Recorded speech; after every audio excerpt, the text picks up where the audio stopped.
মুম্বাইয়ের ধারাভিতে এক ১০ বছরের দরিদ্র মেয়ে সেই কাজ করে দেখালো যা ১৫ বছর ধরে কেউ করতে পারেনি।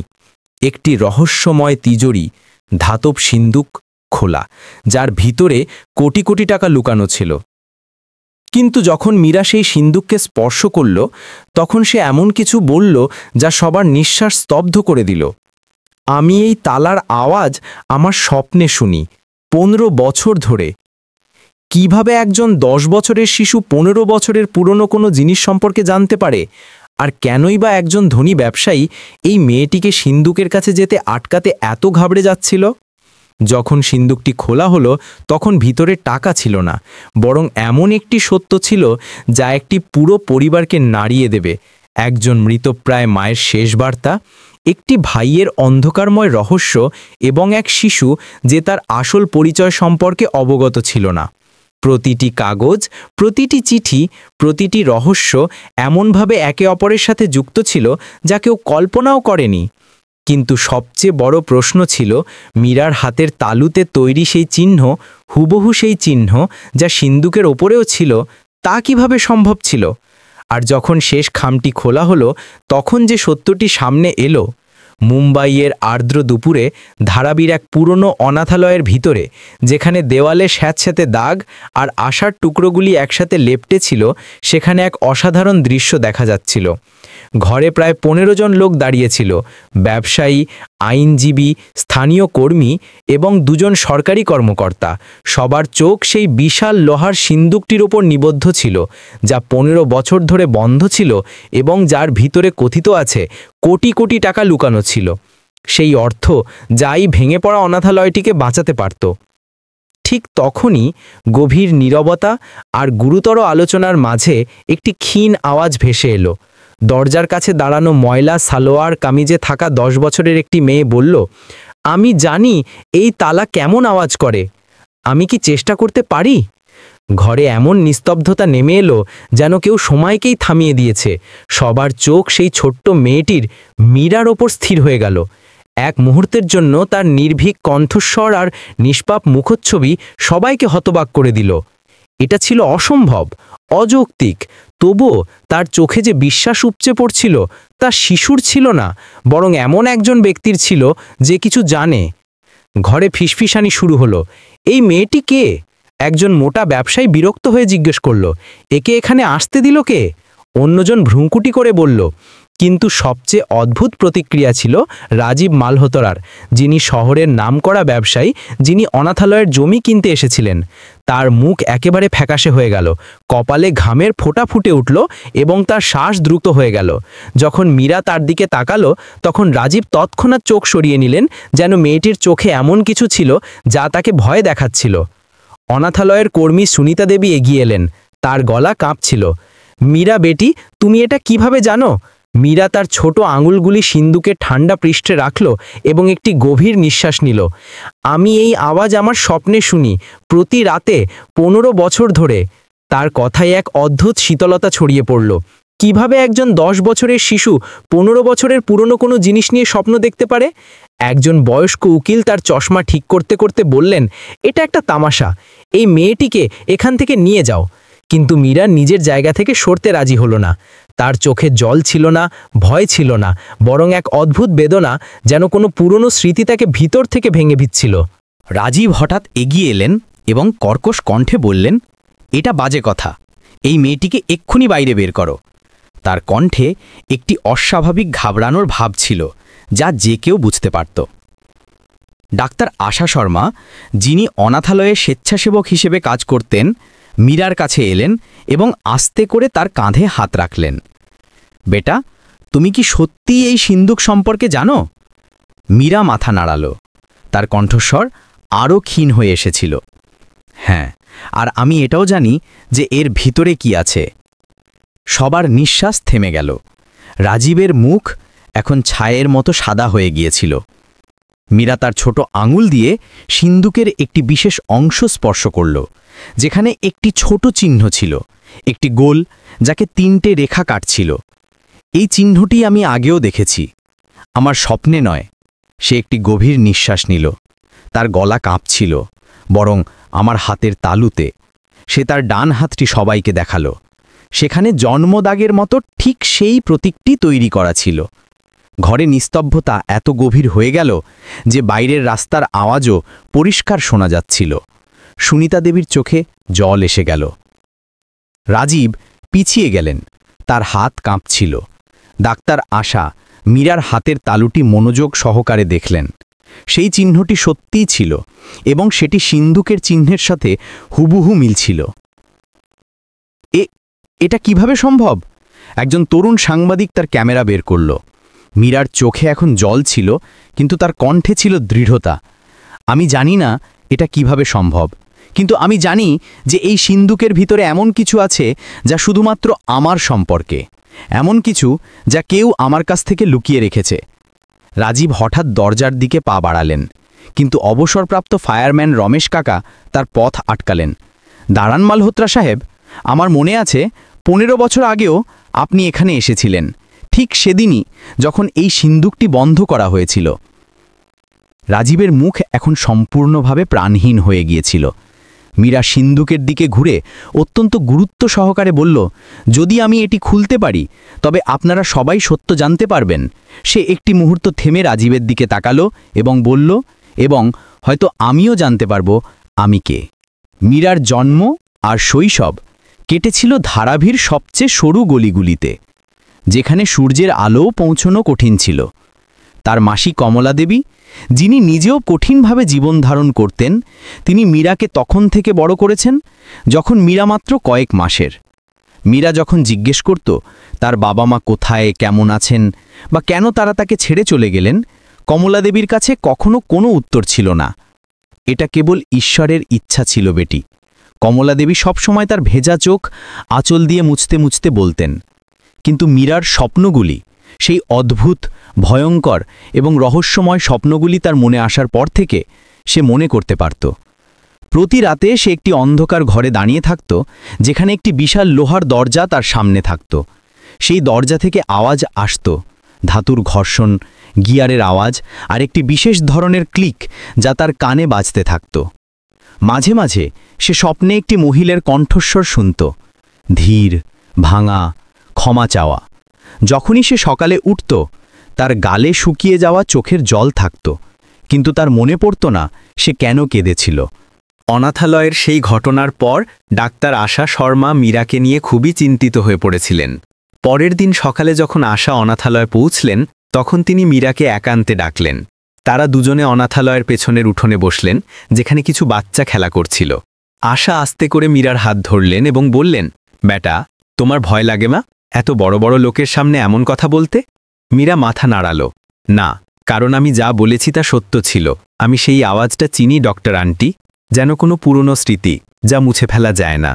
তার কণ্ঠে একটি অদ্ভুত পরিপক্কতা ছিল যা তার বয়সের সাথে মোটেই মানানসই ছিল না। আশা লক্ষ্য করলেন যে মীরা বারবার তার ডান হাতটি দেখছে, যেখানে সেই চিহ্নটি ছিল। এই চিহ্নটি তোমার কবে থেকে? আশা জিজ্ঞেস করলেন। সবসময় থেকেই, মীরা উত্তর দিল। মাসি বলেন যে আমি যখন তাদের কাছে এসেছিলাম তখনও এটি ছিল, কিন্তু গতকাল পর্যন্ত আমি জানতাম না যে এটা এত বিশেষ। সে একটি গভীর নিঃশ্বাস নিল। ডক্টর আন্টি, আপনার কি মনে হয় সিন্দুকের ভিতরে সত্যিই আমার সম্পর্কে কিছু আছে? আশা কিছু বলার আগেই তিনি দেখলেন যে দূরে দাঁড়ানো রাজীব মালহোত্রা তাদের দিকে তাকিয়ে আছেন। তার মুখে একটি অদ্ভুত অভিব্যক্তি ছিল, যেন ভয় আর রাগের মিশ্রণ। রাজীবের পাশে তার উকিল দাঁড়িয়েছিলেন এবং দুজনেই ফিসফিস করে কিছু বলছিলেন। আশার হৃৎস্পন্দন দ্রুত হতে লাগল। তিনি মীরাকে নিয়ে ভিতরে চলে গেলেন, কিন্তু তার মন ছিল অশান্ত। রাজীবের প্রতিক্রিয়া স্বাভাবিক ছিল না। একজন সফল ব্যবসায়ী কেন একটি ছোট মেয়ের কথায় এত ঘাবড়ে যাচ্ছিল? অনাথালয়ের মূল কার্যালয়ে সুনিতা দেবী এবং কিছু অন্য কর্মচারী পুরনো রেজিস্টার বের করছিলেন। আমাদের 15 বছর আগের সব রেকর্ডস চাই, একজন সমাজকর্মী বললেন। যখন তারা পুরনো কাগজপত্র ঘাঁটতে শুরু করলেন, মীরা একটি অদ্ভুত অস্থিরতা অনুভব করল। সে জানালার কাছে দাঁড়িয়ে বাইরে দেখতে লাগল। তখনই সে রাজীবকে দেখল। তিনি তার উকিলের সাথে খুব দ্রুত কথা বলছিলেন এবং বারবার অনাথালয়ের বিল্ডিংয়ের দিকে ইঙ্গিত করছিলেন। ডক্টর আন্টি, মীরা আস্তে করে বলল, ওই লোকটা, মালহোত্রা সাহেব, আমার মনে হয় তিনি কিছু লুকাচ্ছেন। আশা মীরার দিকে তাকালেন এবং তার চোখে আবার সেই পরিপক্কতা দেখতে পেলেন। এই মেয়েটি সাধারণ ছিল না, তার মধ্যে এমন কিছু ছিল যা তাকে অন্যদের থেকে আলাদা করত। ঠিক তখনই রমেশ কাকা, সেই অবসরপ্রাপ্ত ফায়ারম্যান, ঘরে ঢুকলেন। তার হাতে একটি পুরনো রেজিস্টার ছিল। এটা পেলাম, তিনি বললেন। 15 বছর আগের ভর্তি বাতিলের রেকর্ডস। আর দেখুন, এখানে কিছু পাতা ছেঁড়া। সবাই রেজিস্টারটি ঘিরে ধরলেন। সত্যিই কিছু পাতা খুব সাবধানে বের করে নেওয়া হয়েছিল, এত পরিচ্ছন্নভাবে যে কেউ মনোযোগ না দিলে জানতেও পারত না। এটা ইচ্ছাকৃতভাবে করা হয়েছে, আশা বললেন। তার কণ্ঠে রাগ এবং বিস্ময় উভয়ই ছিল। মীরা রেজিস্টারের দিকে হাত বাড়ালো এবং তার আঙুলগুলি পুরনো হলুদ কাগজ স্পর্শ করার সাথে সাথেই তার শরীরে একটি অদ্ভুত শিহরণ বয়ে গেল। এখানে এখানে আমার সম্পর্কে কিছু লেখা ছিল, সে বিড়বিড় করল। তুমি কিভাবে জানো? সুনিতা দেবী অবাক হয়ে জিজ্ঞেস করলেন। মীরার কাছে কোনো উত্তর ছিল না। সে কেবল জানত, ঠিক যেমন সে সিঁদুকের আওয়াজ জানত। ঠিক তখনই বাইরে থেকে চিৎকার শোনা গেল। কিছু লোক চেঁচাচ্ছে। সবাই দৌড়ে বাইরে গেল এবং দেখল যে অনাথালয়ের পুরনো দেয়ালের পিছনে, যা মেরামতের জন্য ভাঙা হচ্ছিল, সেখানে একটি ছোট গর্ত দেখা যাচ্ছে এবং সেই গর্তে কিছু ছিল, একটি পুরনো ধুলো মাখা খাম। একজন শ্রমিক সেই খামটি বের করল। সেটি এত পুরনো ছিল যে ছুলেই ভেঙে যেতে পারত, কিন্তু তার ওপর যা তৈরি করা ছিল তা সবাইকে চমকে দিল। সেই একই চিহ্ন, সেই 3টে রেখা দিয়ে কাটা বৃত্ত, যা মীরার হাতের তালুতে ছিল। মীরার শ্বাস থেমে গেল। তার পা কাঁপতে লাগল এবং আশা তৎক্ষণাৎ তাকে সামলালেন। এটাই সেই চিহ্ন। মীরার গলা কাঁপছিল। সুনিতা দেবী কাঁপানো হাতে খামটি খুললেন। ভিতরে কিছু পুরনো ছবি ছিল, ঝাপসা, বিবর্ণ হয়ে যাওয়া ছবি। একটি ছবিতে একটি ছোট মেয়ে ছিল, হয়তো 6-7 মাসের, এবং তার হাতের তালুতে পরিষ্কার দেখা যাচ্ছিল সেই চিহ্নটি। আশা ছবিটি মীরার মুখের কাছে আনলেন। মিলটা এত স্পষ্ট ছিল যে অস্বীকার করা অসম্ভব ছিল। এটা আমি, মীরা ফিসফিস করে বলল। তার চোখে জল ভরে এলো। কিন্তু এই ছবি এখানে দেয়ালে কিভাবে? ঠিক তখনই খাম থেকে আরও একটি জিনিস পড়ে গেল, একটি ছোট কাগজের টুকরো। তাতে শুধু একটি লাইন লেখা ছিল, খুব ঘাবড়ে যাওয়া হস্তাক্ষরে, একে রাজীব মালহোত্রা থেকে দূরে রাখো। সবার চোখ একযোগে বাইরের দিকে ঘুরল, যেখানে রাজীব তার দামি গাড়িতে উঠতে যাচ্ছিলেন। রাজীব পিছনে ফিরে তাকালেন এবং দেখলেন সবাই তার দিকে তাকিয়ে আছে। তার মুখ সম্পূর্ণভাবে সাদা হয়ে গেল। রাজীব মালহোত্রার গাড়ি দ্রুত অনাথালয় থেকে দূরে চলে যাচ্ছিল, কিন্তু ভিড় তাকে থামানোর চেষ্টা করল। দাঁড়ান, দাঁড়ান মালহোত্রা সাহেব! অনেক কণ্ঠস্বর একসাথে গুঞ্জরিত হল, কিন্তু রাজীব পিছনেও ফিরে তাকালেন না। তার গাড়ি ধুনোর মেয়ে গুড়িয়ে অদৃশ্য হয়ে গেল। অনাথালয়ে ডাক্তার আশা সেই খামটি তার হাতে ধরে রেখেছিলেন, যেন তা কোনো গুপ্তধন। মীরা তার পাশে দাঁড়িয়েছিল। তার মুখ ফ্যাকাশে হয়ে গেছে এবং চোখ প্রশ্নে ভরা। সুনিতা দেবী সাবধানে খামের ভিতরে দেখলেন এবং আরও কিছু কাগজপত্র বের হলো। এই নথিগুলি খুব পুরনো ছিল। সেগুলিতে হলুদ ভাব এবং স্যাঁতস্যাঁতে দাগ ছিল। প্রথম কাগজটি ছিল একটি অসম্পূর্ণ দত্তক ফর্ম, যেখানে শিশুর নাম ফাঁকা রাখা হয়েছিল, কিন্তু জন্ম তারিখ লেখা ছিল 15ই মে 2010। মীরার শ্বাস থেমে গেল। এটা আমার জন্ম তারিখ, সে কাঁপানো কণ্ঠে বলল। মাসি কমলা দেবী, যিনি এতক্ষণ ভিড়ের পিছনে দাঁড়িয়েছিলেন, তিনি এগিয়ে এলেন। তার চোখে জল ছিল। হ্যাঁ বেটি, তোমাকে আমি ঠিক এই তারিখের 3 মাস পরে পেয়েছিলাম। তুমি খুব ছোট ছিলে, মাত্র কয়েক মাসের। দ্বিতীয় কাগজটি ছিল একটি চিকিৎসা রিপোর্ট, যেখানে একটি নবজাত শিশুর শারীরিক বৈশিষ্ট্যের বিবরণ ছিল এবং তাতে পরিষ্কার লেখা ছিল, ডান হাতের তালুতে জন্মগত চিহ্ন, 3 রেখা দ্বারা কাটা বৃত্ত। প্রতিটি শব্দ মীরার হৃদয়ে ছুরির মতো বিঁধছিল। এই কাগজগুলি তার সম্পর্কে ছিল, তার পরিচয় সম্পর্কে, সেই অতীত সম্পর্কে যা সে কখনো জানতে পারেনি। তৃতীয় কাগজটি ছিল সবচেয়ে চমকপ্রদ। এটি ছিল একটি সরকারি চিঠি, যা অনাথালয়ের তৎকালীন পরিচালককে উদ্দেশ্য করে লেখা হয়েছিল। চিঠিতে লেখা ছিল, উল্লিখিত শিশুর দত্তক নেওয়ার প্রক্রিয়া অবিলম্বে স্থগিত করা হোক। এই সিদ্ধান্ত গোপনীয় কারণে নেওয়া হয়েছে এবং এর উপর কোনো প্রশ্ন তোলা উচিত নয়। সংশ্লিষ্ট সমস্ত নথি নিরাপদ স্থানে রাখা হোক। চিঠির নিচে একটি স্বাক্ষর ছিল এবং যদিও তা বিবর্ণ হয়ে গিয়েছিল, নামটি পড়া যাচ্ছিল, রাজীব মালহোত্রা। ঘরে নিস্তব্ধতা নেমে এলো। রমেশ কাকা তার চশমা খুলে চোখ ডললেন, যেন তিনি বিশ্বাস করতে পারছিলেন না কি দেখছেন। আশার হাত কাঁপছিল। এটা কিভাবে হতে পারে? তিনি বিড়বিড় করলেন, রাজীব মালহোত্রা 15 বছর আগে মীরার দত্তক প্রক্রিয়া বন্ধ করার সাথে জড়িত ছিলেন। মীরার মুখ চোখের জলে ভিজে গিয়েছিল। সে কিছু বুঝতে পারছিল না। কেন কেন কেউ তাকে কোনো পরিবারে যেতে বাধা দিল? কেন তার পুরো জীবন ধারাভির গলিগুলিতে দারিদ্র্যে একাকিত্বে কাটল? আর সবচেয়ে বড় প্রশ্ন, রাজীব মালহোত্রার এতে কী ভূমিকা ছিল? ঠিক তখনই আরও একটি কাগজ পাওয়া গেল, যা খামের সবচেয়ে গভীর স্তরে লুকিয়েছিল। এটি ছিল একটি হাতে লেখা নোট, খুব ঘাবড়ে যাওয়া হস্তাক্ষরে। আমাকে ক্ষমা করে দিও, আমি তোমাকে বাঁচানোর চেষ্টা করছিলাম, কিন্তু তারা খুব শক্তিশালী। তোমার মা সবসময় তোমাকে ভালোবাসবে। কোনো স্বাক্ষর ছিল না, কোনো নাম ছিল না, কিন্তু সেই শব্দগুলি, তোমার মা। মীরার হৃদয়ে ছুরির মতো ঢুকে গেল। সুনিতা দেবী কাঁদতে কাঁদতে বললেন, আমার মনে আছে 15 বছর আগে একজন মহিলা এখানে এসেছিলেন। তিনি খুব বিচলিত ছিলেন, ভীত ছিলেন। তিনি একটি শিশুকে রেখে গিয়েছিলেন এবং বলেছিলেন যে তিনি তাকে শীঘ্রই ফিরিয়ে নিতে আসবেন, কিন্তু তিনি আর কখনো আসেননি। মীরার কণ্ঠস্বর বের হচ্ছিল না, তার গলায় একটা দলা তৈরি হয়েছিল। কে? তিনি কি আমার মা ছিলেন? সুনিতা দেবী মাথা নাড়লেন। আমি জানি না বেটি, সেই মহিলা নিজের নাম বলেননি, শুধু বলেছিলেন যে শিশুটিকে নিরাপদ রাখতে হবে। রমেশ কাকা এগিয়ে এসে বললেন, কিন্তু আমার রাজীব মালহোত্রাকে অবশ্যই মনে আছে। তিনি ঠিক তখনই এখানে এসেছিলেন, সেই সপ্তাহেই, এবং তিনি পরিচালকের সাথে অনেকক্ষণ ধরে বন্ধ ঘরে কথা বলেছিলেন। তারপরেই সেই মহিলা আর কখনো আসেননি। আশার মস্তিষ্ক দ্রুত কাজ করছিল। তাহলে কি রাজীব সেই মহিলাকে মীরার কাছ থেকে দূরে সরিয়ে রেখেছিলেন? কিন্তু কেন? এর মধ্যে তার কী লাভ ছিল? ঠিক তখনই বাইরে দাঁড়ানো একজন তরুণ স্বেচ্ছাসেবক ভিতরে এলো। আমি মালহোত্রা সাহেবকে ফোন করার চেষ্টা করেছি, তার ফোন বন্ধ আছে, এবং তার অফিস থেকে জানা গেল যে তিনি শহর ছেড়ে চলে যাচ্ছেন। এই কথা শুনে মীরা হঠাৎ উঠে দাঁড়ালো। তার চোখে এখন আর জল ছিল না, বরং ছিল এক জিদ, এক দৃঢ় সংকল্প। আমাকে সেই সিন্দুকটা খুলতেই হবে, মীরা বলল। তার কণ্ঠে এখন আর কোনো দ্বিধা ছিল না। কেন বেটি? আশা জিজ্ঞেস করলেন। কারণ যে সত্যই হোক না কেন, তাও এই সিন্দুকের ভিতরে লুকানো আছে, মীরা উত্তর দিল। আমি জানি না কিভাবে, কিন্তু আমার বিশ্বাস হয় প্রতিবার যখন আমি ওই সিন্দুকের কাছে যাই, তখন আমার মনে হয় যেন যেন সেটি আমার সাথে কথা বলছে, যেন সেটি আমাকে ডাকছে। রমেশ কাকা এবং সুনিতা দেবী একে অপরের দিকে তাকালেন। এ সবই খুব অদ্ভুত ছিল, কিন্তু অস্বীকার করার উপায় ছিল না।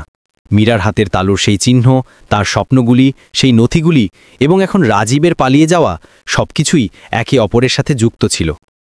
ঠিক আছে, আশা সিদ্ধান্ত নিলেন। কাল সকালে আমরা সবাই মিলে সিন্দুকটি খোলার চেষ্টা করব, কিন্তু তার আগে আমাদের আরও প্রমাণ চাই। সেই সন্ধ্যায় যখন সবাই বাড়ি যাওয়ার প্রস্তুতি নিচ্ছিল, মীরা একা সিন্দুকের কাছে দাঁড়িয়ে রইল। সে আস্তে করে তার হাত সিন্দুকের ঠান্ডা পৃষ্ঠে রাখল, এবং ঠিক তখনই সে আবার সেই আওয়াজ শুনতে পেল, সেই ধাতুর ঘর্ষণ, সেই ক্লিক যা তার স্বপ্নে আসত। কিন্তু এবার সে আরও কিছু শুনল, একটি ফিসফিসানি, খুব মৃদু, যেন কেউ তাকে বলছে, ভিতরে আয়। মীরার গায়ে কাঁটা দিয়ে উঠল। সে দ্রুত তার হাত সরিয়ে পিছনে ফিরল। ঘরে কেউ ছিল না, কিন্তু ঠিক তখনই তার চোখ সিন্দুকের উপরের ছাদের দিকে গেল।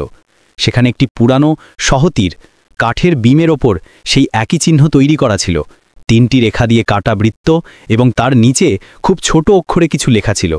মীরা একটি চেয়ার টেনে আনল এবং উপরে উঠে দেখল, লেখা ছিল, যখন সত্য খুলবে তখন পৃথিবী বদলে যাবে। পরের দিন সকালে অনাথালয়ের প্রধান হলঘরে মানুষের ভিড় জমে গিয়েছিল। খবরটি পুরো ধারাবিতে ছড়িয়ে পড়েছিল যে একটি 10 বছরের মেয়ে সেই সিন্দুকটি খুলতে চলেছে, যা 15 বছর ধরে কেউ খুলতে পারেনি। স্থানীয় দোকানদার, বাড়ির মহিলা, বাচ্চা, বয়স্ক সবাই এসেছিল, কেউ কৌতূহল নিয়ে, কেউ সন্দেহ নিয়ে, এবং কেবল এই কারণে যে তারা কোনো চমৎকারের আশা করছিল। মীরা হলঘরের এক কোণে দাঁড়িয়েছিল, তার মাসি কমলা দেবী তার হাত ধরেছিলেন। ডক্টর আশা শর্মা তার অন্য পাশে ছিলেন। তার মুখ ছিল উদ্বেগ এবং কৌতূহলে ভরা। রমেশ কাকা ভিড়কে শান্ত করার চেষ্টা করলেন। ভাই ও বোনেরা, দয়া করে শান্তি বজায় রাখুন, এটা কোনো তামাশা নয়, এটা একটা মেয়ের জীবনের সাথে জড়িত বিষয়। কিন্তু ভিড়ের ফিসফিসানি থামছিল না।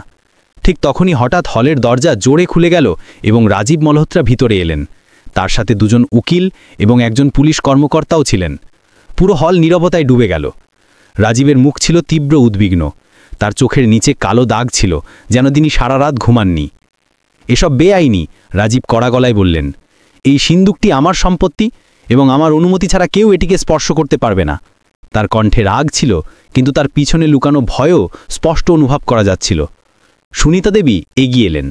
মালহোত্রা সাহেব, এই সিন্দুক আপনার সম্পত্তি কিভাবে হতে পারে? এটি 15 বছর ধরে এই অনাথালয়ে আছে এবং এর ভিতরে যা কিছু আছে তা এই সংস্থার। রাজীবের উকিল একটি ফাইল বের করলেন।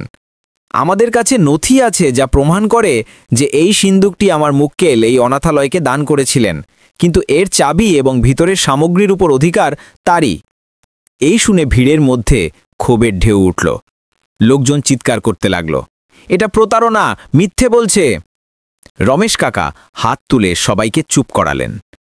যদি এটা সত্যি হয়, তবে আপনি 15 বছর ধরে কখনো এই সিন্দুকটি খোলার চেষ্টা করেননি কেন? আর হঠাৎ এখন যখন মীরা এটি খোলার জন্য প্রস্তুত, তখন আপনি এখানে কেন এলেন? রাজীবের কাছে কোনো উত্তর ছিল না। তার মুখ আরও বেশি ফ্যাকাশে হয়ে গেল। পুলিশ কর্মকর্তা বললেন, দেখুন, আমি এখানে শুধু এটা নিশ্চিত করতে এসেছি যে কেউ আইন ভঙ্গ করছে না। যদি এই মেয়েটি সিন্দুক খুলতে পারে, তাহলে এতে খারাপ কি আছে? আমরা সবাই দেখব ভেতরে কি আছে এবং তারপর আইনিভাবে সিদ্ধান্ত নেব। রাজীবকে বাধ্য হয়ে পিছিয়ে যেতে হলো, কিন্তু তার চোখে ভয় স্পষ্ট দেখা যাচ্ছিল। মীরাকে সিন্দুকের কাছে নিয়ে যাওয়া হলো। তার ছোট পা কাঁপছিল, কিন্তু তার মুখে একটি অদ্ভুত সংকল্প ছিল। সে গভীর নিঃশ্বাস নিল এবং সিন্দুকের সামনে হাঁটু গেড়ে বসল। সিন্দুকের তালাটি ছিল খুব পুরনো আমলের, একটি গোল ডায়াল যাকে ঘুরিয়ে সঠিক কড্ডি লাগাতে হতো। মীরা তার ছোট আঙুলগুলি ডায়ালের উপর রাখল। ধাতুটা ছিল ঠান্ডা এবং যেই সে এটিকে স্পর্শ করল, তার মনে হলো যেন একটি হালকা কারেন্ট তার আঙুল দিয়ে বয়ে গেল। সে চোখ বন্ধ করে নিল। ঘরে ছিল নিস্তব্ধতা, এত গভীর যে মানুষের শ্বাসপ্রশ্বাসের শব্দও শোনা যাচ্ছিল। মীরা আস্তে আস্তে ডায়ালটি ডান দিকে ঘোরাতে শুরু করল। 1, 2, 3 সে গুনছিল, কিন্তু তার গণনা কোনো গণিতের ওপর ভিত্তি করেছিল না। এটা অন্য কিছু ছিল, একটি ভেতরের কণ্ঠস্বর, একটি অনুভূতি যা তাকে বলছিল কখন থামতে হবে। 10-এর পরে সে ডায়ালটি থামিয়ে দিল। তারপর সে এটিকে বাম দিকে ঘোরাতে শুরু করল। 6টি চক্কর পুরো করল এবং তারপর থেমে গেল। ডক্টর আশা দেখলেন যে মীরার চোখ এখনও বন্ধ ছিল, কিন্তু তার মুখ ছিল সম্পূর্ণ শান্ত, যেন সে কোনো ধ্যানে আছে। রাজীব মালহোত্রা পিছনে দাঁড়িয়েছিলেন। তার কপালে ঘামের ফোঁটা চকচক করছিল। তার হাত মুষ্টিবদ্ধ ছিল এবং তার শ্বাস দ্রুত হচ্ছিল। ঠিক তখনই মীরা আবার ডায়ালটি ডান দিকে ঘোরালো, আস্তে আস্তে, খুব সাবধানে, এবং তারপর একটি আওয়াজ এলো, একটি ধীর ক্লিক, এত মৃদু যে হয়তো কেবল মীরা এবং সিন্দুকের সবচেয়ে কাছে দাঁড়ানো লোকেরাই শুনতে পেল। মীরার চোখ খুলে গেল। তার চোখের মণি প্রসারিত হয়েছিল। এটাই সেই আওয়াজ, সে ফিসফিস করে বলল, যা আমি আমার স্বপ্নে শুনতাম। সে ডায়ালটি আরও একবার ঘোরালো, এবার বাম দিকে 3টি চক্কর। ভিড় তাদের নিঃশ্বাস আটকে রেখেছিল। ঘরে কেবল ডায়াল ঘোরানোর শব্দ শোনা যাচ্ছিল, একটি ধীর, নিয়মিত, যান্ত্রিক শব্দ যা সবার হৃদয় স্পন্দনের সাথে মিলে যাচ্ছিল। ঠিক তখনই মীরা হঠাৎ থেমে গেল। তার মুখ ফ্যাকাশে হয়ে গেল। কি হলো বেটি? আশা জিজ্ঞেস করলেন। মীরা সিন্দুকের দরজায় তার কান লাগালো। ভিতরে ভিতরে কিছু নড়ছে, সে খুব মৃদুস্বরে বলল, যেন কোনো পুরনো মেশিন চলছে। রমেশ কাকাও মনোযোগ দিয়ে শুনলেন। সত্যি, সিন্দুকের ভিতর থেকে একটি হালকা ঘরঘরাহটের শব্দ আসছিল। রাজীব এগিয়ে যাওয়ার চেষ্টা করলেন, কিন্তু ভিড় তাকে থামিয়ে দিল। না, মেয়েটিকে খুলতে দাও, লোকজন চিৎকার করল। মীরা শেষবারের মতো ডায়ালটি ঘোরালো, ডান দিকে মাত্র 2টি চক্কর, এবং তারপর একটি গভীর, গুঞ্জনময় ক্লিকের শব্দ পুরো হলে প্রতিধ্বনিত হল। সিন্দুকের ভিতর থেকে কিছু খোলার আওয়াজ এলো, যেন পুরনো মরিচা ধরা তালা ভেঙে যাচ্ছে। মীরা হ্যান্ডেলটি ধরল। তার হাত কাঁপছিল। আস্তে আস্তে সে হ্যান্ডেলটি নিচের দিকে চাপল। আরেকটি ক্লিক, এবং তারপর সিন্দুকের দরজাটি একটুখানি খুলে গেল, মাত্র 1 ইঞ্চি, কিন্তু হ্যাঁ, এটি পর্যাপ্ত ছিল। 15 বছরের প্রথমবারের মতো সেই তিজোরির দরজা খোলা হলো। ভিতর থেকে একটি পুরনো বাসি বাতাস বেরিয়ে এলো। কিছু লোক তাদের নাক ঢাকল। মিলা দরজাটিকে আরও খোলার চেষ্টা করল, কিন্তু তখনই তার ভিতরে কিছু একটা চোখে পড়ল। একটি সাদা খাম যা দরজার ভিতরের দিকে সেটেছিল। সেই খামের ওপর স্পষ্ট অক্ষরে একটি নাম লেখা ছিল, এবং সেই নাম ছিল মীরা। মীরার শ্বাস রুদ্ধ হয়ে গেল। তার হাত এত জোরে কাঁপছিল যে সে খামটি বের করতে পারছিল না। আশা তাকে সাহায্য করল এবং তারা একসাথে খামটি বাইরে বের করল। ডাক্তার আশার হাতে সেই খামটিকে কোনো বোমার চেয়ে কম বিপজ্জনক বলে মনে হচ্ছিল না। রাজীব মালহোত্রা এক কদম পিছিয়ে গেলেন। তার মুখ এখন লাশের মতো সাদা হয়ে গেছে। না না, তিনি ফিসফিস করে বললেন, কিন্তু কেউ তাকে শুনতে পেল না। মীরা কাঁপতে কাঁপতে হাত দিয়ে খামটি খুলল। ভিতরে একটি ভাঁজ করা কাগজ ছিল, খুব পাতলা, প্রায় স্বচ্ছ। সে এটি খুলল এবং পড়তে শুরু করল, কিন্তু প্রথম লাইনটি পড়তেই তার মুখের সমস্ত রক্ত যেন উধাও হয়ে গেল। মীরার হাতে সেই হলুদ হয়ে যাওয়া কাগজটি বাতাসে কাঁপছিল। তাতে মাত্র একটি লাইন লেখা ছিল, কিন্তু সেই শব্দগুলো এত ভারী ছিল যে মীরার মনে হলো যেন সারা পৃথিবী তার কাঁধের ওপর এসে পড়েছে। যখন তুমি সত্য জানতে পারবে, তখন আমাকে ক্ষমা করে দিও। ব্যাস এইটুকুই। কোনো স্বাক্ষর নেই, কোনো তারিখ নেই, কোনো নাম নেই। মীরার চোখ থেকে জল গড়িয়ে পড়তে লাগলো, কিন্তু সেই কান্নার আগের ছিল নাকি দুঃখের তা সে নিজেও জানত না। ডাক্তার আশা তার কাঁধ ধরলেন, নিজের চোখের জল আটকে রেখে। মীরা, শোনা। কিন্তু মীরা মাথা নাড়ল। আমার পুরো সত্য জানতে হবে। তার কণ্ঠে আর কোনো দুর্বলতা ছিল না, বরং একটা জেদ ছিল। এমন এক জেদ যে কোনো 10 বছরের শিশুর মধ্যে নয়, বরং এমন একজনের মধ্যে থাকে যে অনেক কিছু হারিয়েছে। রাজীব মালহোত্রা এগিয়ে গেলেন, তার হাত কাঁপছিল। আমাকে সেই চিঠিটা দাও, তিনি বললেন। ওটা তোমার জন্য নয়। কিন্তু ভিড় তাকে থামিয়ে দিল। এটা কার জন্য তা আপনি ঠিক করার কে হন? এক বৃদ্ধ মহিলা তীক্ষ্ণ স্বরে বললেন। রমেশ কাকা তিজোরির ভিতর উকি দিলেন। এখানে আরও কিছু আছে, তিনি বললেন। অনেক কাগজপত্র, কিছু খাম আর একটা বাক্স। বাক্স এবং ছবি। সুনিতা দেবী সাবধানে তিজোরির ভেতর থেকে একটি ধাতুর ছোট বাক্স বের করলেন। সেটি ছিল খুব পুরনো, তাতে জং ধরেছিল। বাক্সে কোনো তালা ছিল না, শুধু একটা খিল ছিল। যখন সুনিতা দেবী এটি খুললেন, তখন ভেতরে কিছু কাগজপত্র পাওয়া গেল, এবং সবার উপরে ছিল একটি ছবি। ছবিতে একজন খুব সুন্দরী তরুণী ছিলেন, হয়তো 25-26 বছরের। তার কোলে ছিল একটি নবজাতক শিশু। মহিলার চোখে ছিল গভীর দুঃখ, কিন্তু তার ঠোঁটে একটি হাসিও ছিল, সেই হাসি যা মায়েরা কেবল তাদের সন্তানদের জন্য বাঁচিয়ে রাখে। মীরা যখন সেই ছবিটি দেখল, তার পায়ের তলার মাটি সরে গেল। সেই মহিলা, তার চোখ, তার হাসি, মীরার মনে হলো যেন সে কোনো আয়নায় নিজের ভবিষ্যৎ দেখছে। আশা ছবিটি উল্টালেন। পিছনে লেখা ছিল, অনন্যা এবং মীরা, প্রথম এবং শেষ দিন, 15 মে 2010। ঘরে একটি সম্মিলিত এর শব্দ প্রতিধ্বনিত হল। অনন্যা, মীরা নামটি পুনরাবৃত্তি করল, যেন শব্দটি তার জিওভায় প্রথমবার এসেছে, কিন্তু একই সাথে খুব পুরনোও লাগছে। অনন্যা, এ কি আমার মা? সুনিতা দেবী মাথা নাড়লেন। তার চোখ থেকে জল ঝরছিল। হ্যাঁ সোনা, এখন আমার মনে পড়ছে। সেই মহিলাটি তোমাকে এখানে রেখে গিয়েছিল, অনন্যা। তার নাম ছিল অনন্যা। রাজীব মালহোত্রার মুখ এখন পুরোপুরি ভেঙে পড়েছে। তিনি মেঝেতে বসে পড়লেন, দুহাতে তার মাথা লুকিয়ে। নথি এবং সত্য। বাক্সে আরও কিছু নথি ছিল। প্রথম নথিটি ছিল একটি দত্তক নেওয়ার আবেদন, যেখানে অনন্যার স্বাক্ষর ছিল। তাতে লেখা ছিল যে তিনি তার মেয়েকে একটি ভালো পরিবারের কাছে দিতে চান, কারণ তিনি নিজে তার লালন পালন করার মতো অবস্থায় নেই। কিন্তু সেই আবেদনের সাথে আরও একটি কাগজ সেটেছিল, একটি বাতিলকরণ পত্র। তাতে লেখা ছিল যে দত্তক নেওয়ার প্রক্রিয়াটি প্রশাসনিক কারণে বাতিল করা হয়েছে, এবং সেই বাতিলকরণ পত্রের নিচে ছিল রাজীব মালহোত্রার স্বাক্ষর। আশার রাগ ফেটে পড়ল। আপনি কেন এমন করলেন? তিনি রাজীবের দিকে ঘুরে চিৎকার করে জিজ্ঞেস করলেন। একজন মা তার সন্তানের জন্য একটি উন্নত জীবন খুঁজছিলেন, আর আপনি তার রাস্তা কেন আটকালেন? রাজীব মাথা তুললেন। তার চোখ লাল, মুখ কান্নায় ভেজা। তোমরা বুঝবে না, তিনি ভাঙা গলায় বললেন। এটা এত সহজ ছিল না। আমি বাঁচানোর চেষ্টা করছিলাম। কাকে বাঁচাচ্ছিলেন? রমেশ কাকা কঠোর কণ্ঠে জিজ্ঞেস করলেন। নিজেকে, নিজের সম্মানকে, নিজের টাকাকে। রাজীব চুপ থাকলেন। বাক্সে আরও একটি খাম ছিল, যার ওপর লাল মোহর লাগানো ছিল। সুনিতা দেবী সেটি খোলার আগে সবার দিকে তাকালেন, যেন জিজ্ঞেস করছেন যে তারা সত্য জানতে প্রস্তুত কিনা। মীরা মাথা নাড়ল। খুলুন, আমার সব কিছু জানতে হবে। খামের ভেতরে ছিল একটি চিকিৎসা রিপোর্ট। রিপোর্টটি ছিল অনন্যার। তারিখ ছিল এপ্রিল 2010। রিপোর্টে লেখা ছিল যে অনন্যার একটি গুরুতর অসুস্থতা আছে এবং তার হাতে বেশি সময় নেই। ডাক্তাররা তাকে মাত্র 6 মাস থেকে 1 বছরের সময় দিয়েছিলেন। আশা রিপোর্টটি পড়লেন এবং তার মুখ আরও গম্ভীর হয়ে গেল। এর মানে অনন্যা জানত যে সে মীরার লালন পালন করতে পারবে না। তিনি বললেন, তাই সে দত্তক নেওয়ার সিদ্ধান্ত নিয়েছিল। কিন্তু তারপর আরও একটি কাগজ পাওয়া গেল, একটি হস্তলিখিত চিঠি যা অনন্যা অনাথ আশ্রমের পরিচালককে লিখেছিলেন।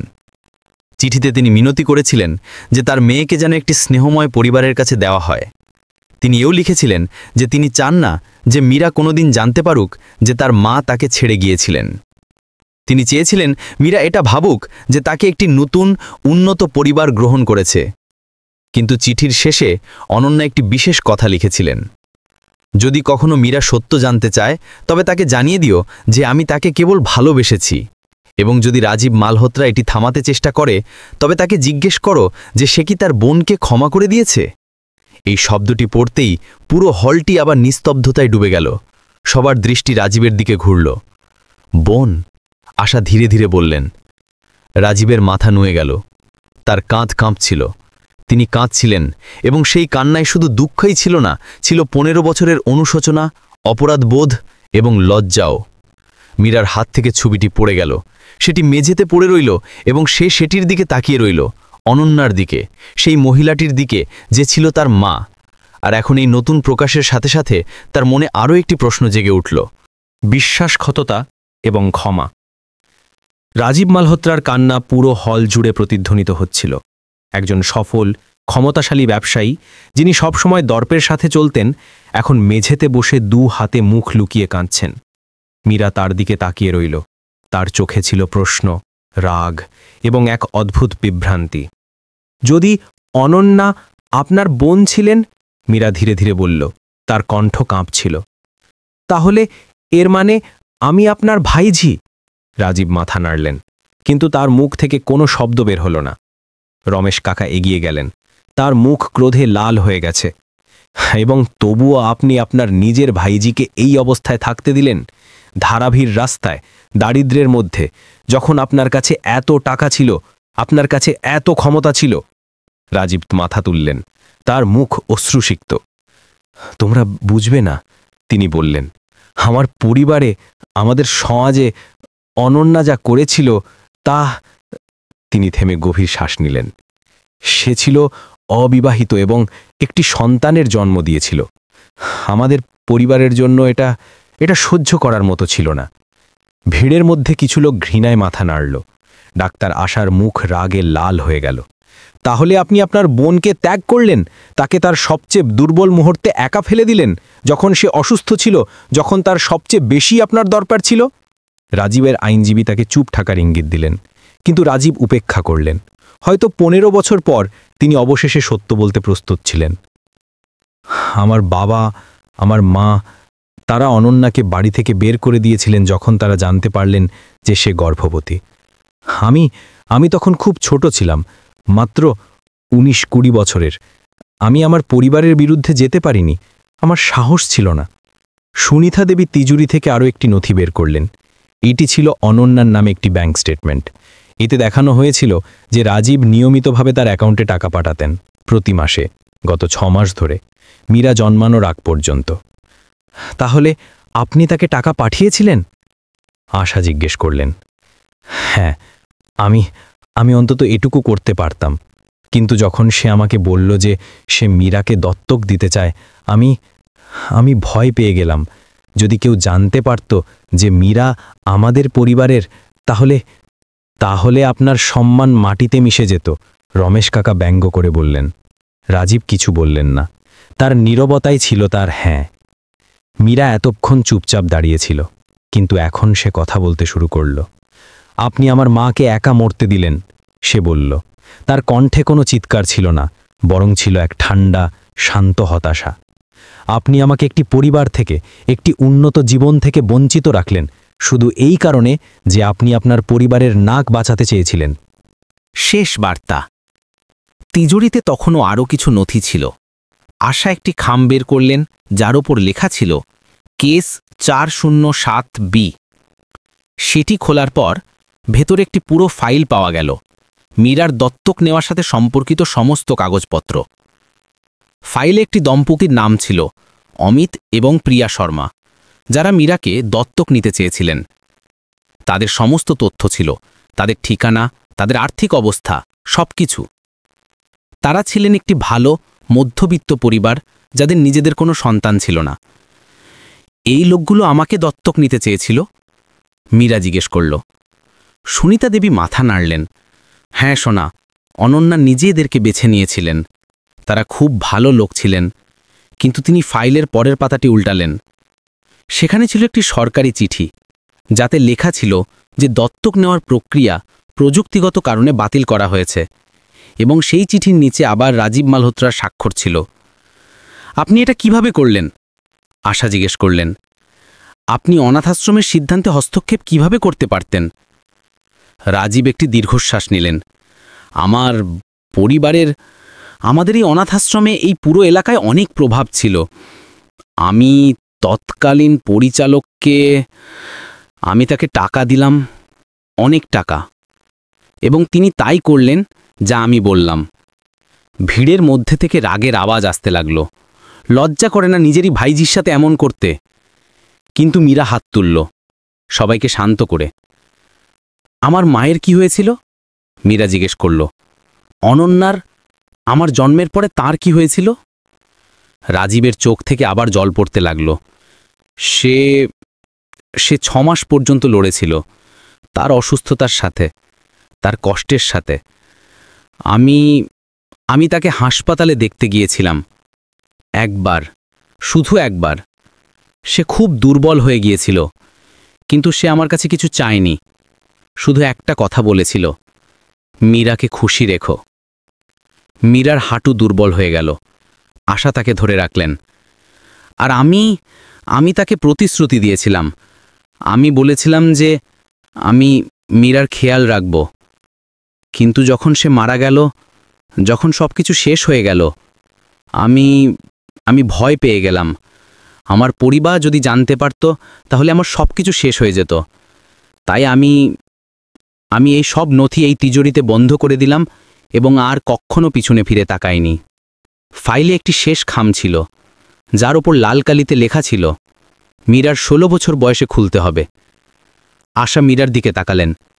সোনা, তোমার বয়স এখন মাত্র 10, মনে হয় এখন খোলা উচিত নয়। কিন্তু মীরা তা হাত বাড়ালো। না, আমার সবকিছু এখনই জানতে হবে। আমি আর অপেক্ষা করতে পারছি না। আশা দ্বিধা নিয়ে খামটি মীরাকে দিলেন। মীরা সেটি খুলল। ভেতরে ছিল একটি ছোট নোট, অনন্যার হাতে লেখা। নোটে লেখা ছিল, আমার প্রিয় মীরা, যদি তুমি এটা পড়ছ, তাহলে এর মানে হলো রাজীব অবশেষে সত্য বলার সাহস করেছে।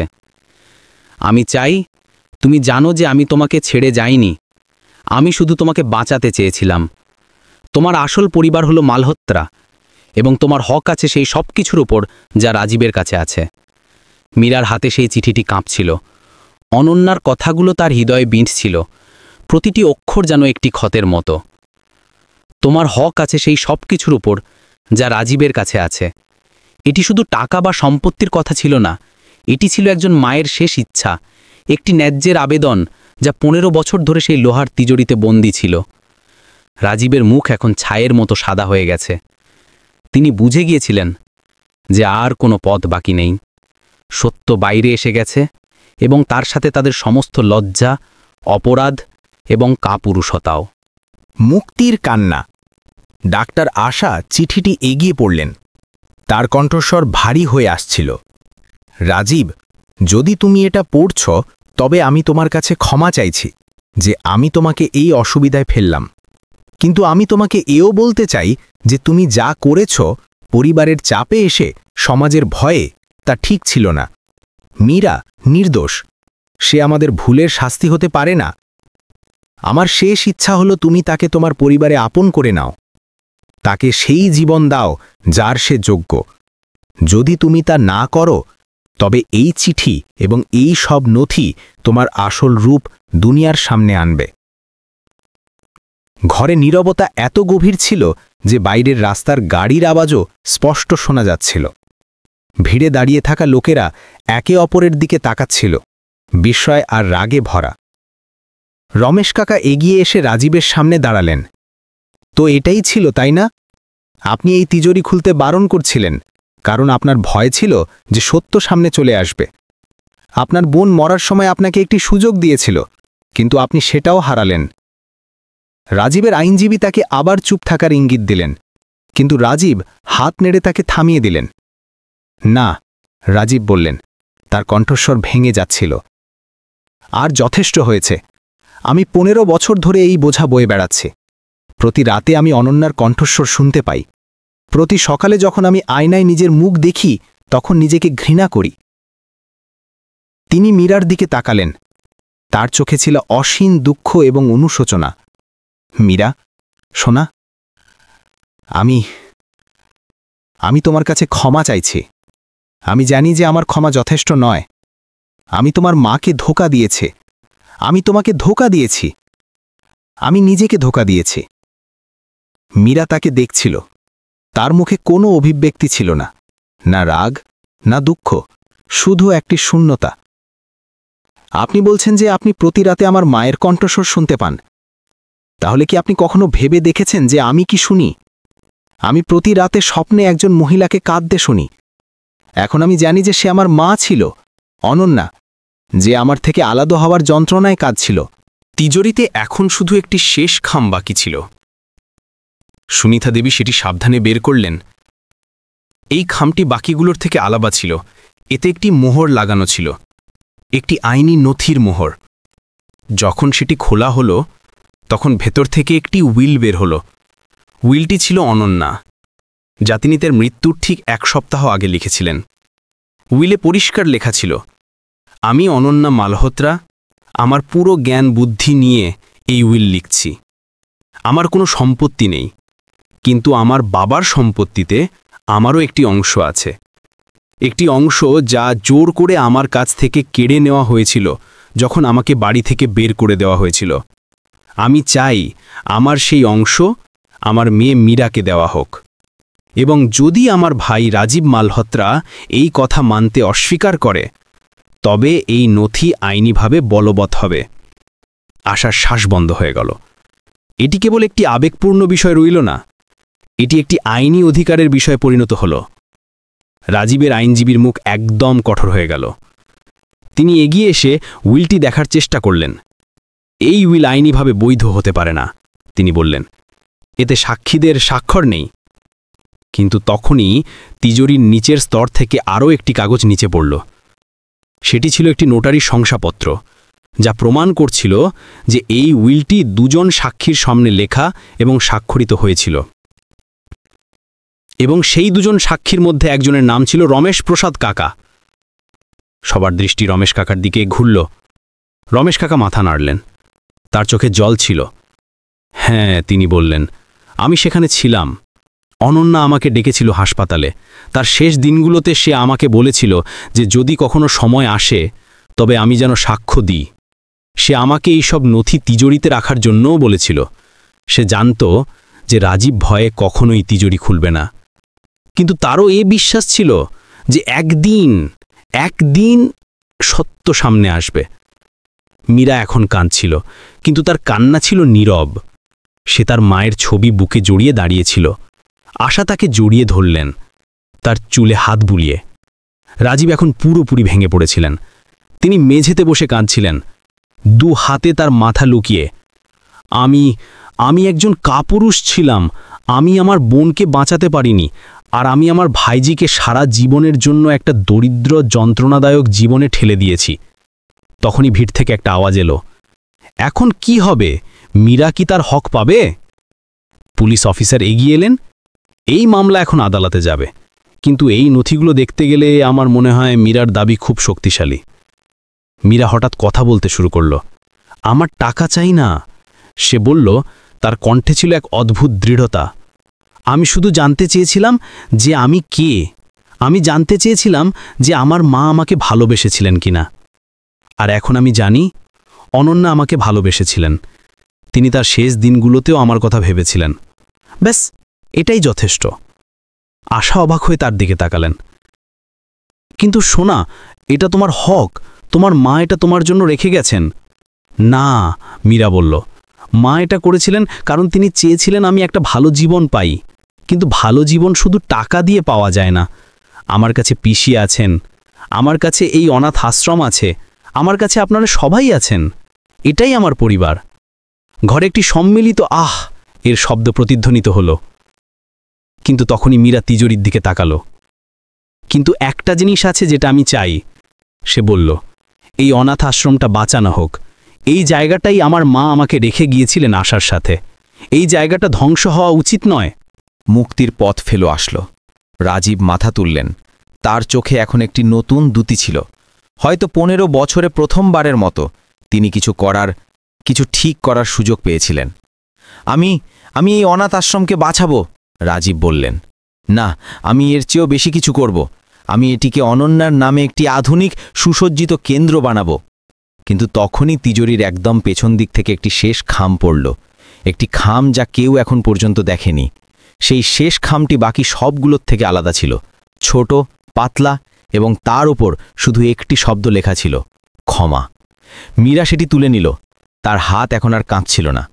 15 বছরের রহস্য খুলে গিয়েছিল, কিন্তু এই শেষ বার্তাটি আরও কিছু বলার ছিল, এমন কিছু যা ছিল সবচেয়ে গুরুত্বপূর্ণ। খামটি খুলতেই ভেতর থেকে একটি ছোট কাগজ বের হলো। তাতে অনন্যার দুর্বল, কাঁপানো হাতের লেখায় কিছু পংক্তি লেখা ছিল। মীরা জোরে পড়তে শুরু করল। তার কণ্ঠস্বর পুরো হলে প্রতিধ্বনিত হচ্ছিল। আমার প্রিয় মীরা, যখন তুমি এটি পড়ছ তখন আমি এই দুনিয়ায় থাকব না। কিন্তু আমি চাই তুমি জানো যে আমি তোমাকে ছেড়ে দিইনি। আমি তোমাকে বাঁচিয়েছি। আমি ছিলাম এক ভাঙা পরিবারের মেয়ে যারা সমাজের ভয়ে বেঁচে থাকত। কিন্তু তুমি আলাদা। তোমার ভেতরে শক্তি আছে, সাহস আছে। তুমি সেই জিনিসটিকে ভেঙে দিতে পারো যা আমাদের পরিবার তৈরি করেছে। ঘৃণার সেই দেওয়াল, লজ্জার সেই পর্দা। রাজীবকে ক্ষমা করে দিও। সে দুর্বল ছিল, ভীত ছিল, কিন্তু খারাপ নয়। প্রত্যেকেরই দ্বিতীয় সুযোগ পাওয়া উচিত। এবং হ্যাঁ, সেই ব্যক্তিকেও ক্ষমা করে দিও যে আমাকে তোমার জন্য ছেড়ে গিয়েছিল। সেও ভয় পেয়েছিল। ভালোবাসা সবসময় যথেষ্ট হয় না যখন সমাজ এত নিষ্ঠুর হয়। কিন্তু ক্ষমা সেই জিনিস যা তোমাকে স্বাধীন করবে। আমি তোমাকে ভালোবাসি, সবসময় ভালোবাসব। তোমার মা, অনন্যা। মীরার গালে জল গড়িয়ে পড়ছিল, কিন্তু এবার সেই কান্না দুঃখের ছিল না, তা ছিল মুক্তির অশ্রু। 15 বছরের বোঝা যা তার মা বহন করেছিলেন, এখন তা হালকা হচ্ছিল। ঘরে সবাই কাঁদছিল। সুনিতা দেবী, রমেশ কাকা, ডক্টর আশা, এমনকি ভিড়ে দাঁড়িয়ে থাকা অপরিচিত লোকগুলো। রাজীব মালহোত্রা এখন মেঝেতে হাঁটু গেড়ে বসেছিলেন, হাত জোড় করে তার ভাইজির কাছে ক্ষমা প্রার্থনা করছিলেন। মীরা তিজোরিকে নিজের বুকে চেপে ধরল, চোখ বন্ধ করে গভীর শ্বাস নিল। যখন সে চোখ খুলল, তাতে একটি নতুন পরিপক্কতা ছিল, একটি নতুন উদ্দেশ্য ছিল। চাচাজি, মীরা রাজীবকে সম্বোধন করল। এই প্রথমবার সে তাকে এই নামে ডাকল। আমি আপনাকে ক্ষমা করছি। মা বলেছেন ক্ষমা আমাকে স্বাধীন করবে, তাই আমি এই বোঝা বহন করতে চাই না। কিন্তু মনে রাখবেন, ক্ষমার মানে এই নয় যে যা হয়েছে তা ঠিক ছিল। এর মানে শুধু এটাই যে আমি আমার হৃদয়কে ঘৃণা দিয়ে ভরতে চাই না। রাজীব মাথা তুললেন। তার মুখে অবিশ্বাস ছিল যে এত ছোট একটি মেয়ে কিভাবে এত বড় কথা বলতে পারে। মীরা শোনা, তার কণ্ঠস্বর ভেঙে যাচ্ছিল। আমি তোমার কাছে ঋণী যা তুমি আমাকে দিয়েছ। এই ক্ষমা, এই ঋণ আমি কখনো শোধ করতে পারবো না। ডাক্তার আশা এগিয়ে এলেন, মীরার হাত ধরলেন। তোমার মা তোমার জন্য গর্বিত হতেন মীরা। তুমি আজ সেই শিক্ষা দিয়েছ যা আমরা বড়রা ভুলে গিয়েছিলাম। ক্ষমা করা দুর্বলতা নয়, বরং সবচেয়ে বড় শক্তি। রাজীব দাঁড়ালেন, নিজের চোখের জল মুছে। মীরা, আমি প্রতিশ্রুতি দিচ্ছি, তিনি বললেন। এখন তার কণ্ঠে দৃঢ়তা ছিল। আমি এই অনাথ আশ্রমকে শুধু বাঁচাবো না, বরং এটিকে অনন্যা মেমোরিয়াল চিলড্রেন্স সেন্টার বানাবো। এখানে প্রতিটি শিশু সেই ভালোবাসা এবং সুরক্ষা পাবে যা আমি আমার বোন এবং আমার ভাইজিকে দিতে পারিনি। এবং তোমার শিক্ষা, তোমার ভবিষ্যৎ, আমি এর দায়িত্ব নেব। এর কারণ এটা আমার কর্তব্য নয়, বরং এই কারণে যে আমি আমার ভুলগুলো শুধরে নিতে চাই। ভিড়ের মধ্যে থেকে করতালি বাজতে লাগল। লোকেরা একে অপরকে জড়িয়ে ধরছিল, আনন্দ এবং স্বস্তির অশ্রু ঝরাচ্ছিল। রমেশ কাকা মীরাকে জড়িয়ে ধরলেন। তোমার মা ঠিকই বলতেন, তোমার মধ্যে কিছু বিশেষ আছে সোনা। তুমি আজ আমাদের সবাইকে একটি শিক্ষা দিলে। সুনিতা দেবী ঘোষণা করলেন, আজ থেকে এই অনাথ আশ্রম শুধু শিশুদের ঘর থাকবে না, বরং এটি আশার কেন্দ্র হবে। প্রতিটি শিশুর জন্য যে নিজের পরিচয় খুঁজছে, প্রতিটি ব্যক্তির জন্য যে ক্ষমা চায়। ভালোবাসার প্রতীক। কিছু সপ্তাহ পর অনাথ আশ্রমে বড় পরিবর্তন আসতে শুরু করল। রাজীব তার প্রতিশ্রুতি রাখলেন।